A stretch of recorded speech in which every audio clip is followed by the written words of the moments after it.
Greetings in Jesus' wonderful name and welcome to Riverside Chats. I began a series on wells, tents, and altars. We are looking at the life of Isaac, one of the patriarchs of the Jewish nation.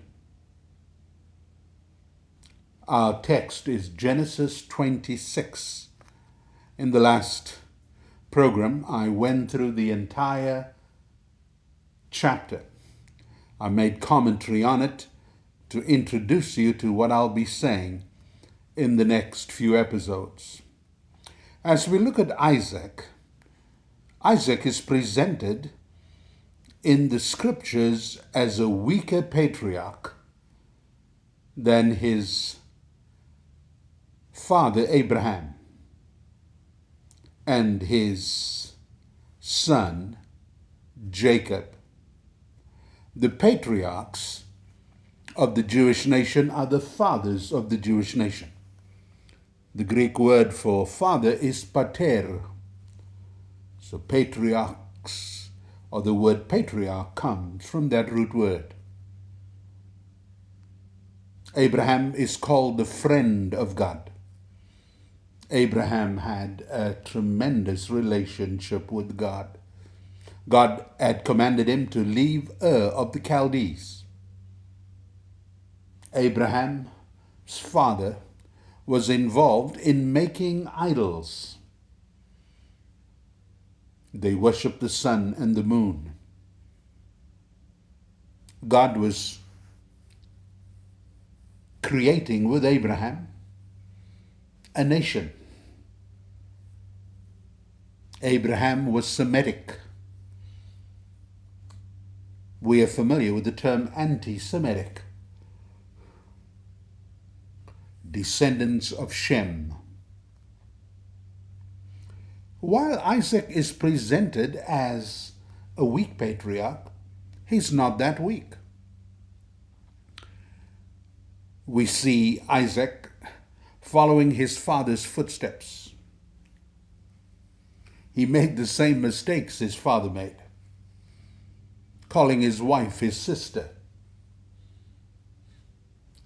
to protect himself from the wrath of the king, Abimelech, king of the Philistines.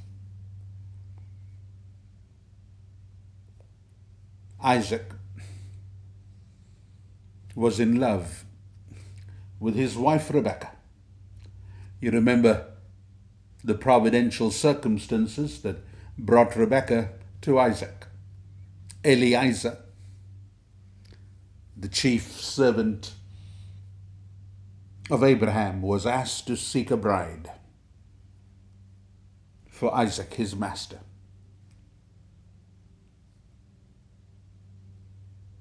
Isaac is under pressure. There's great conflict with his neighbors. They were jealous of him. Now, when God prospers you, there's going to be people who's going to be jealous of you. If you don't have people jealous of you, your prosperity can be questioned. I believe there is a direct relationship between faithfulness and prosperity. Now, I'm not saying everyone who is not prosperous is not faithful. Abraham was not a pastor. He was not in fivefold ministry. Abraham was just a head of a household, a farmer. He raised livestock, and God made him extremely rich. Isaac follows in the Abrahamic blessing, and he too comes under tremendous wealth. Then Jacob, among the most faithful in the world are those who barely have a morsel of bread to eat. But as I look at the pages of the Bible, faithfulness is often blessed with prosperity. Isaac models for us three powerful spiritual disciplines. He's not such a weak patriarch after all. Isaac dug a well. He pitched a tent. He built an altar. I believe this is a recipe of how to live faithfully in difficult times. I don't want to be a pessimist, I'm an optimist. A friend of mine in Australia said of me, "Charles, you're an eternal optimist." I think I am. I look on the bright side of things. Instead of negativity, I am drawn to being positive. The Bible tells us that the power of life and death is on the tongue. God framed the world with His words. And as He is in the world, so are we. Those words were specifically spoken of Jesus, but also of God. We frame our world by the words that come out of our mouth.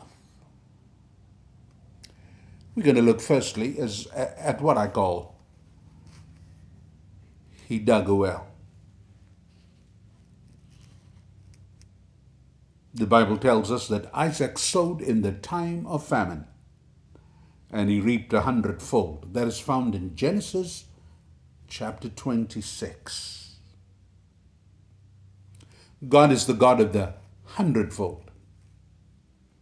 Your proportion of sowing will result in the proportion you reap. If you sow sparingly, you'll reap sparingly. If you sow bountifully, you'll reap bountifully. It's amazing that Isaac sowed in the time of famine.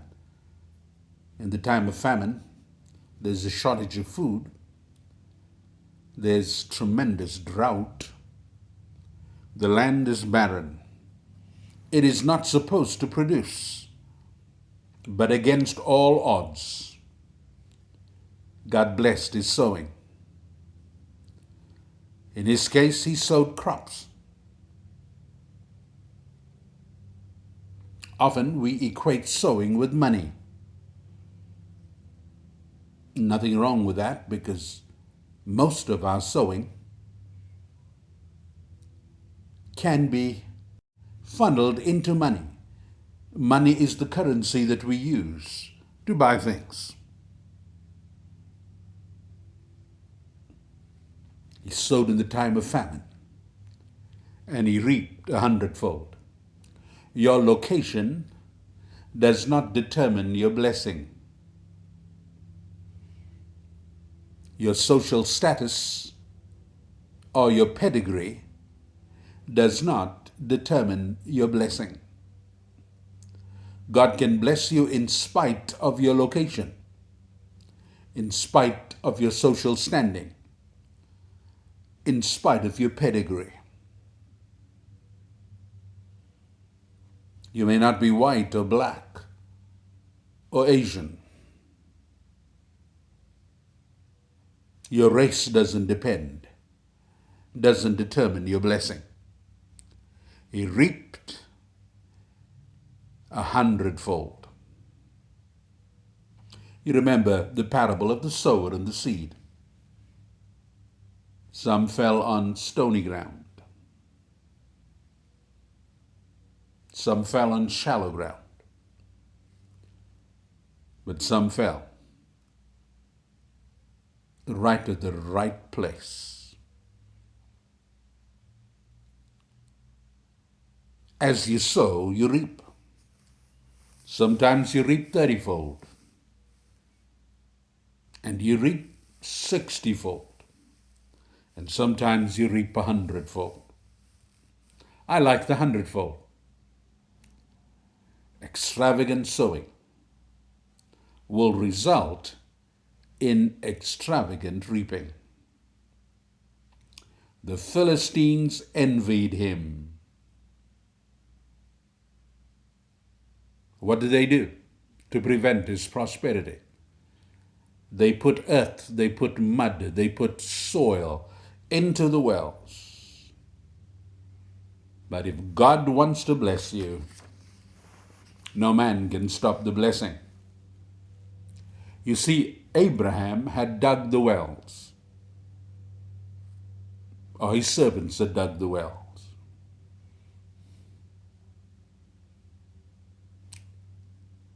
Isaac had great strategy. He knew his prosperity was linked to his father. His father was the one who received the initial covenantal blessing. God said, Abraham, I will bless your descendants. I will bless them as the stars in the heavens, as innumerable are the stars. I will bless your descendants. You can't do much about your ancestors. They're dead and gone. There are many peoples who worship their parents.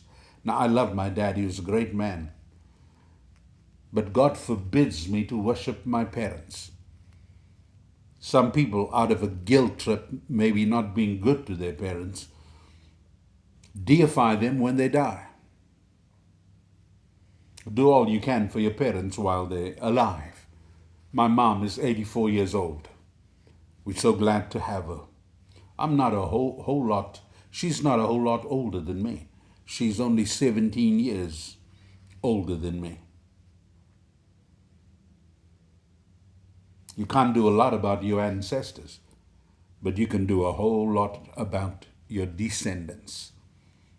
God says he keeps covenant with us for 1,000 generations if we are faithful to him. Invest in your descendants, not so much on dead and gone ancestors. Some African tribes indulge in ancestor worship.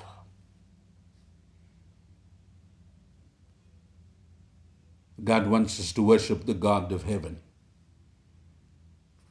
In this session, I introduced you to Isaac digging a well. He redug the wells that his father Abraham had dug after the Philistines, who were jealous of him, stopped up the wells with sand and earth. His prosperity was tied to the God of heaven, to his father, who served the God of heaven, to his father, who was a friend of God. Isaac was strong like his father. He was the threat to the king of the Philistines. And the king asked him, leave, please leave. You have become mightier than we are. The king was intimidated with him. Like his father, he probably had his own army. You remember Abraham had a contingent of close to 320 that went and fought against the kings and brought back his nephew Lot. You are really prosperous when you have your own army. The Israelis have fight in their veins and in their blood. We could see today what great warriors they are. It all started with Abraham and Isaac and Jacob. Even the formulation of the nation has the strong fight in them. May God help us to be prosperous. Biblical prosperity is the right thing. Many look at the word prosperity as an evil word, but there's a biblical prosperity. And I can attest to the fact that the more faithful I am to God, the more faithful He is to me. God bless you and have a good day.